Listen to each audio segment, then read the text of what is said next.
Hello friends, எல்லாத்துக்கும் வணக்கம். எனக்கு சப்ஸ்கிரைப் பண்ண எல்லாருக்கும் ரொம்ப நன்றிங்க. இன்றைக்கி வந்துட்டு எங்களோட ஒரு நாளில் வந்துட்டு நாங்கள் காலையிலேருந்து என்ன பண்ணுறோம், நானும் செய்யணும். எங்கள் ஹஸ்பண்ட் ஆஃபீஸ் போனதுக்கப்புறமேட்டுக்கு வந்துட்டு என்ன பண்ணுறோங்கிறதான் பார்க்க போகிறோம். இது செய்யணும் வந்து ஒரு 10:30 போல் தான் எந்திரிச்சான், 10 மணி போல் தான் எந்திரிச்சான். அதுக்கப்புறம் அவன் பாத்ரூம்லாம் போனால் சரி அப்படியே குளிக்க வச்சுட்டு அன்றைக்கி இட்லி ஊற்றிட்டு நாட்டு சக்கரை போட்டு தான் எடுத்துகிட்டு வந்திருந்தேன். நான் மோஸ்ட்லி காலையில் வந்துட்டு கீழே வந்துட்டு நாங்கள் லிஃப்ட்டுக்கிட்ட வந்து சாப்பிடுவோம்.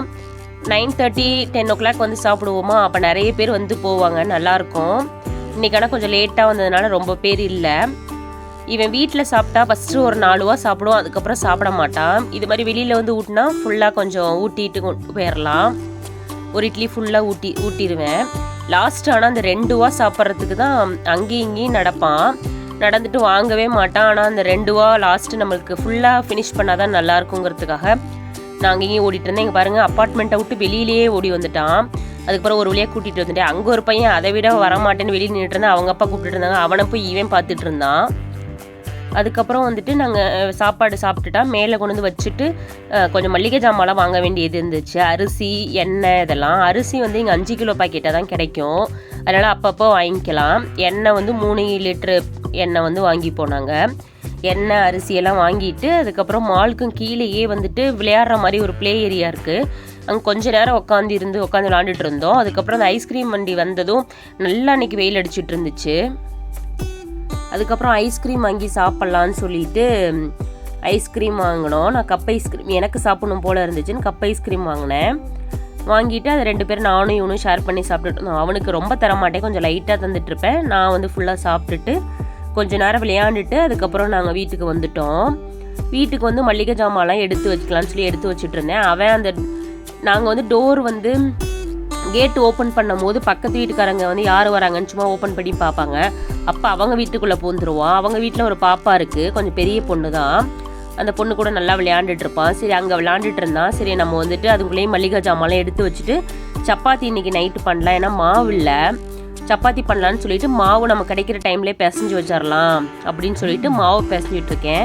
உப்பு சேர்த்துட்டு சப்பாத்தி கோதுமை மாவு சேர்த்துட்டு ஃபஸ்ட்டு ஒரு நல்லா கலந்து விட்டுட்டு அதுக்கப்புறம் தண்ணி கொஞ்சம் கொஞ்சமாக தெளித்து நான் நல்லா கட்டியாக தான் பிசைஞ்சு வச்சுருக்கேன். ஏன்னா பூரியும் மேபி தோணுச்சுன்னா பூரி போட்டுக்கலாம், இல்லை சப்பாத்தி போட்டுக்கலான்னு சொல்லிட்டு நான் பூரி பக்குவத்துக்கு தான் நல்லா மாவு வந்து கொஞ்சம் நல்லா கட்டியாக தான் பிசைஞ்சு வச்சுருக்கேன். லாஸ்ட்டாக வந்து ஒரு ஸ்பூன் எண்ணெய் மட்டும் மேலே இருந்து தடவிட்டு ஒரு வேறு பாக்ஸில் போட்டு மூடி வச்சிட்டோம்னா நம்ம சாயந்தரம் செய்கிறதுக்கு நல்லா ஊறி சூப்பராக இருக்கும். சப்பாத்தி நல்லா சாஃப்டாக வரும், பூரி போட்டாலும் நல்லா உப்பி சூப்பராக வரும். டைம் கிடைப்பெரிய பிசைஞ்சு ஒரு டப்பாவில் போட்டு மூடி வச்சுட்டேன்.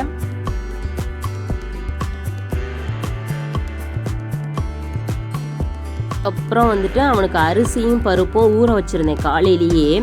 அதை வந்துட்டு நல்லா ஊறி இருக்கும், அதை நல்லா கழுவிட்டு இப்போ வந்து ரொம்ப சிம்பிளாக ஒரு நாள் நான் போட்டிருக்கேன். அரிசியும் பருப்பும் சம்டைம்ஸ் கொஞ்சம் தக்காளி வெங்காயம்லாம் போட்டு பண்ணுவேன்.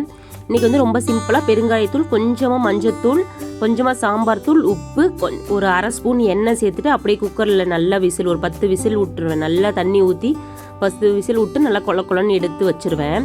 சரி, அதை வச்சுட்டு துணிலாம் இருந்துட்டு மடித்து வச்சுட்டேன். அப்புறம் அவனுக்கு சாப்பாடை ஊட்டிட்டு நான் தூங்க வச்சுட்டேன். அதுக்கப்புறம் அவன் தூங்கிட்டான். சரி, அந்த கேப்பில் நம்ம டீ போட்டு குடிச்சிக்கலாம், ஏன்னா அவன் எழுந்ததும் நாங்கள் வந்துட்டு பார்க் கிளம்பிடுவோம். சில நாள் டீ போட்டு குடிச்சிட்டு அதுக்கப்புறம் பார்க் போகலான்னு சொல்லிட்டு அவன் எந்திரிச்சிட்டான். எந்திரிச்சதுக்கப்புறம் ட்ரெஸ் பண்ணிவிட்டு நாங்கள் வந்து பார்க்குக்கு வந்துட்டோம். பார்க்குக்கு நான் டெய்லியுமே ஈவினிங் வந்து மழை வரல அப்படின்னா கண்டிப்பாக நான் டெய்லி ஈவினிங் பார்க்கு கூட்டிகிட்டு வந்துடுவேன். பார்க்குக்கு வந்து நல்லா விளையாண்டுட்டு அதுக்கப்புறம் நாங்கள் வீட்டுக்கு போயிடுவோம். வீட்டுக்கு வந்து ஒரு 7:30 வாக்கில் அன்றைக்கி வந்துட்டேன். அதுக்கப்புறம் வந்ததும் வந்துட்டு சரி நம்ம குருமா பண்ணலாம் சப்பாத்திக்குன்னு சொல்லிட்டு எண்ணெய் ஊற்றி கடுகு, வெங்காயம், தக்காளி, வரமிளகாய் தூள் போட்டுட்டு நல்லா கலந்து விட்டுட்டு தண்ணி ஊற்றி வச்சுருக்கேன். இங்கே வந்து வெங்காயம், கருவேப்பிலை ஒரு கொத்து, பச்சை மிளகாய், 2 முட்டை உடச்சி ஊற்றி வச்சுருக்கேன் ஆம்லேட்டுக்கு. அதுக்கப்புறம் வந்து தேங்காவும் பொட்டுக்கல்ல பெருஞ்சீரகம் அதை வந்து அரைச்சி ஊற்றி சாம்பார் ரெடி பண்ணியாச்சு. சப்பாத்தி வந்து சுட்டுட்டேன். இங்கே வந்து ஆம்லேட்டு போட்டாச்சு. அதுக்கப்புறம் நானே எங்கள் வீட்டுக்காரும் சாப்பிட்டுட்டு பாத்திரம்லாம் வாஷ் பண்ணி வச்சாச்சு. அதுக்கப்புறம் சேயோனுக்கு வந்துட்டு நான் இன்றைக்கி சப்பாத்தி ஆம்லேட்டும் கொஞ்சம் மிக்ஸ் பண்ணி அதுவே அவன் சாப்பிட்டுட்டான். அப்புறம் தூங்க போகிறப்ப பால் மட்டும் ஆற்றி குடிச்சுட்டு அவனும் தூங்கிடுவான். இந்த வீடியோ உங்களுக்கு பிடிச்சிருந்துச்சுன்னா வந்து லைக் பண்ணிக்கோங்க. எனக்கு அதேமாதிரி சப்ஸ்கிரைப் பண்ணிவிட்டு பாருங்கள். பாய்.